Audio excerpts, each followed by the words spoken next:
Good afternoon. It's Sunday. We're going to unbox 202. So I'm excited about looking at it.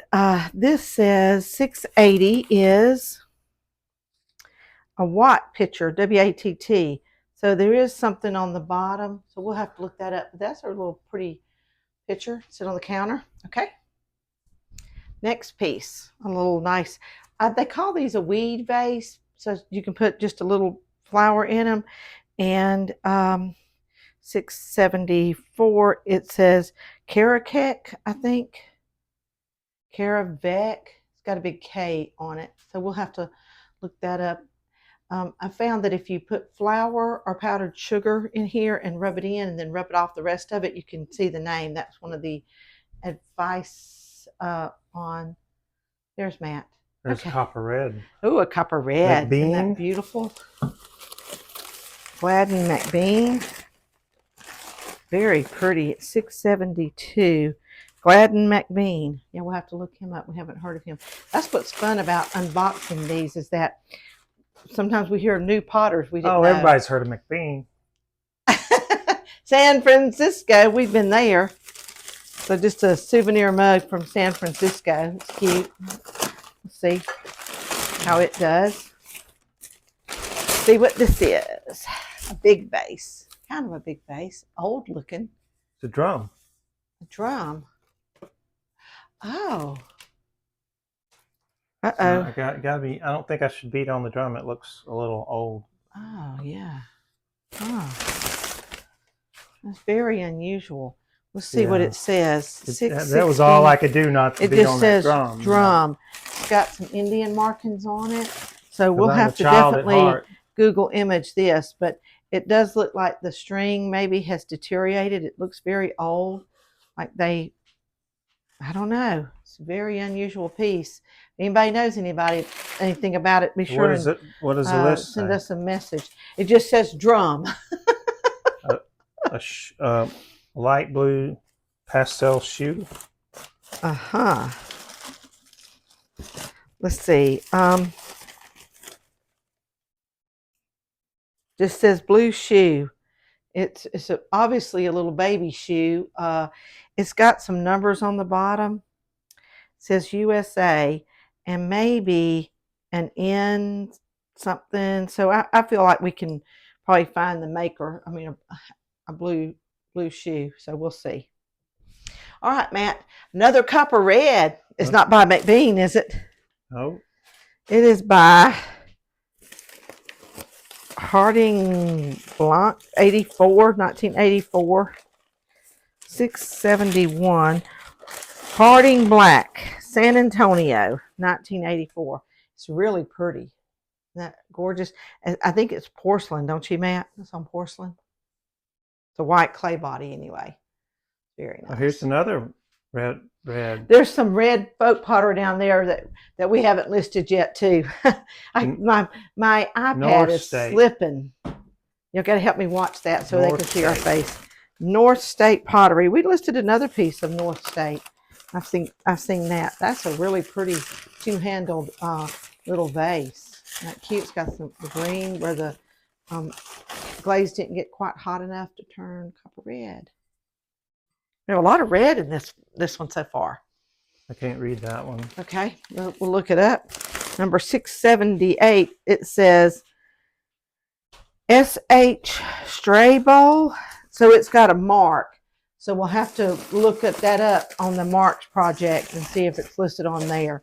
So hopefully Larry got us close enough to the name that we can find out who made it. Because the Marks project is really good, but it also doesn't, you've got to know the name. Oh, is that a Kluel? Kluel. Oh, look how beautiful. I think we're saying it right. It's a little bit taller than the last vase we listed. So I'm very excited to something fell out. See that one. Yeah, is that the... Oh, it's probably just a tag that was with it. Yeah. Yeah, isn't that beautiful? I'm so excited. Yeah. So we read up on him, and it said that upon his death, he had his children destroy his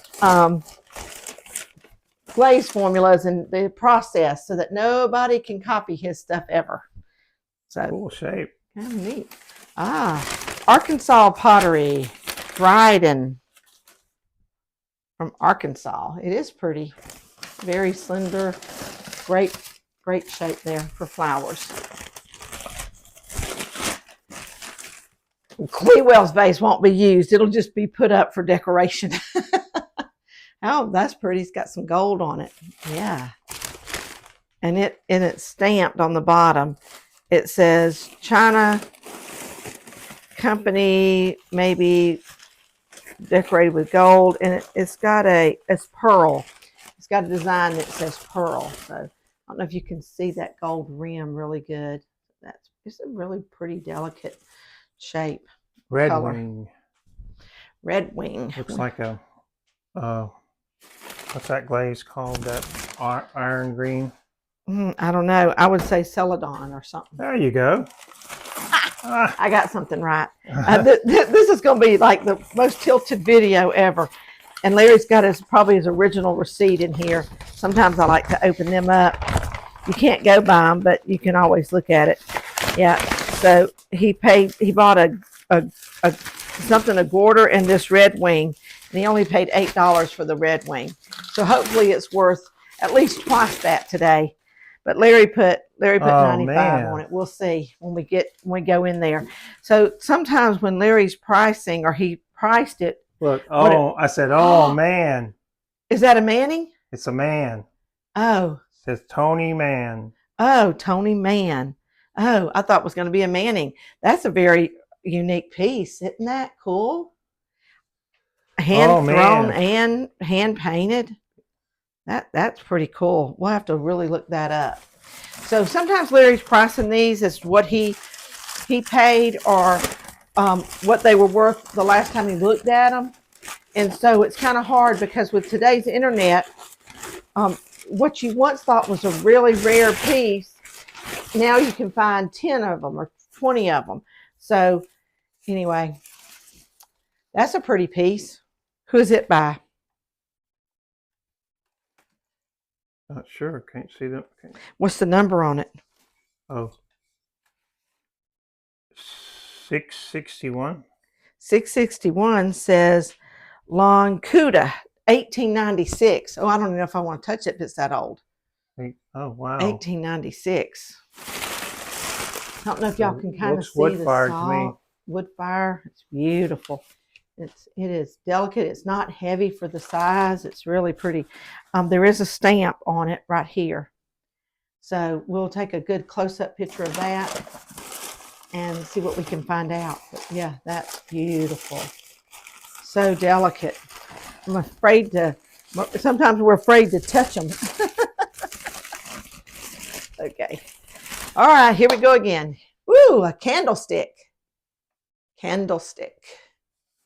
What number is it? What number did Larry have on it? 670. 670 says Mark somebody can't read. But Larry has it priced pretty high, so we'll see 200. But we'll see. But that I tell you what, in last night's storms, this might have come in handy, losing electricity and having a big candle in here. And being able to look at the handle on that where you can carry it around, because usually you have this little bitty cup handle. So that's amazing.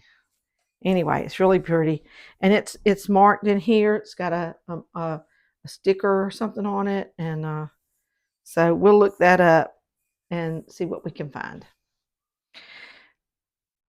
Some of this is the first time we've ever seen some of these potters. 667 is Kelgraph or something. I'm not sure. Kelgraph. It's got some beautiful movement in the glaze. Like he poured that down deliberately, and so it's signed on the bottom, and it's hard for y'all to see. But we'll also look this up. But it's a pretty piece, and it's big. I have big hands, so it's hard for you to see. Here's my iPhone. I don't know what size it is, but it's a pretty good size phone. Oh, my beautiful granddaughter. Yeah, so y'all can kind of tell. Okay. This one looks like it's been glued back together right there. Might be broke. Okay, put it down here. They can't see it till you get over this way. Oh yeah, it definitely has a chip right there. You can see where it's been mended. So it says 673 Salt English. It's an English picture. But I wish you could feel the design on it. I know if you can see it, but you can feel that. It's beautiful.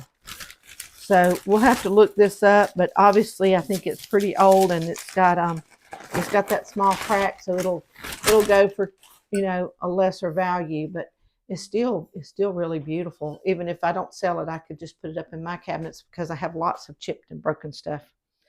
I try to rescue things. 670. 670. Look at that. 670. Wait a minute. We already had one. Mark. Somebody I can't read. 670. That was 73, wasn't it? Okay. That was the English face. Okay. Well, you got to really be able to look at that etched in there. That's beautiful, man. And it was made, and it says HYDLY something. So Hydula USA. So it was definitely like a commercial art piece. Not necessarily hand thrown though. We'll see. But I'm gonna have to put that down here. Whoops. Okay. What's their next piece? Hall 666. Oh well. Oh, if I had a mid-century home, you'd need this to go with it. Look, it's like a Hollywood Regency kind of feel to it. Isn't that gorgeous? And it says Hull on the bottom. Does it say Hull or Hall? I think it says Hulls. And what'd you say that number was? 666. And it says Hull and lounge base or something. But oh my goodness. And it's perfect. There's no chips or anything on it. It's beautiful. That is, to me, that's beautiful. I just love old vintage. Weller from Ohio. Weller. We just did 2 of his other vases. That's really pretty. It's I was trying to see if it's chipped right there. Just a little bit of the glaze feels like off, but it's not chipped. And yeah, Weller. It's a beautiful kind of I think of it like what's that horn, you know, at Thanksgiving, you always put the food in, it flows out. Kind of looks like that on the side. Okay. Denver. Who? Denver.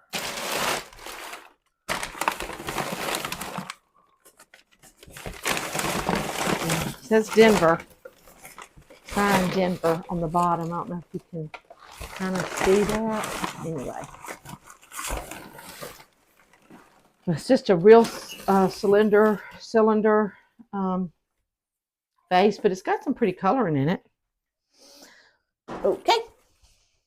Wow, that's a big piece. We don't get as many large pieces. We've got a few pictures. Mark Iger, maybe Iger. What's the number? Or is it maybe he's actually broken his name up into 2 pieces here. Number 663. Mark Eisenberg. Oh yeah, I've heard of him. Yeah. Okay. Have you really heard of him? Of course. I can't tell. I've never heard of him. Mark Eisenberg. But it's That's a beautiful substantial. Ash glaze there. Is ash glaze? Okay, I have on the outside. Yeah. I have to remember that when I'm listing it, that it has an ash glaze. It's got this indenture there on it that looks like, I mean, definitely on purpose, you know. And look at those little handles. That's cute. I have not seen that done before, where it's rolled over, it's curled. I'll hold that up there really close so y'all can see that. But it is pretty. It's a really pretty vase. Okay, Matt, is that everything? Everything in the box. Oh, man. Okay. That's great. Okay. See you later, guys. Say, Matt. Bye, Matt. Bye, Matt.